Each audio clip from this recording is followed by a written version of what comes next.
दिल्ली सरकार ने मौजूदा कर प्रणाली में सुधार लाकर राजस्व बढ़ाने के लिए आज सीजीज के साथ एमओयू किया है। उप मुख्यमंत्री मनीष सिसोदिया ने इसे टैक्स रिफॉर्म की दिशा में महत्वपूर्ण कदम बताते हुए कहा, दिल्ली वासियों को इसका व्यापक लाभ होगा और जल्द ही हम कर प्रणाली में सुधार के साथ ही कर संग्रह को ज्यादा प्रभावी बनाने की दिशा में महत्वपूर्ण कदम उठाएंगे।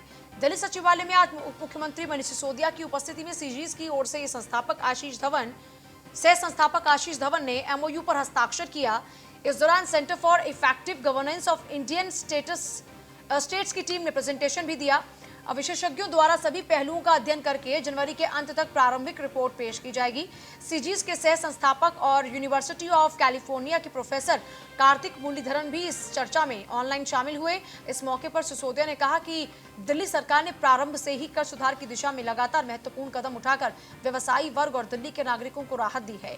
इसके कारण व्यवसायियों और नागरिकों का दिल्ली सरकार पर भरोसा बढ़ा है और राजस्व बढ़ाने की दिशा में काफी सफलता भी मिली है।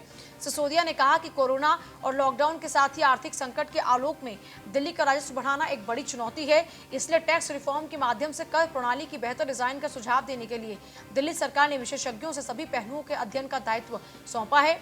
सीजीज के सह संस्थापक आशीष धवन ने कहा कि दिल्ली सरकार के साथ इस एमओयू के व्यापक उद्देश्य हैं। हम टैक्स रिफॉर्म के माध्यम से राजस्व वृद्धि के उपाय तलाशेंगे। मालूम हो कि सीजीज एक गैर लाभकारी संस्था जिसका उद्देश्य भारतीय राज्यों के कामकाज में सुधार लाना है। इसने तेलंगाना सहित अन्य राज्यों में गवर्नेंस पर काम किया है।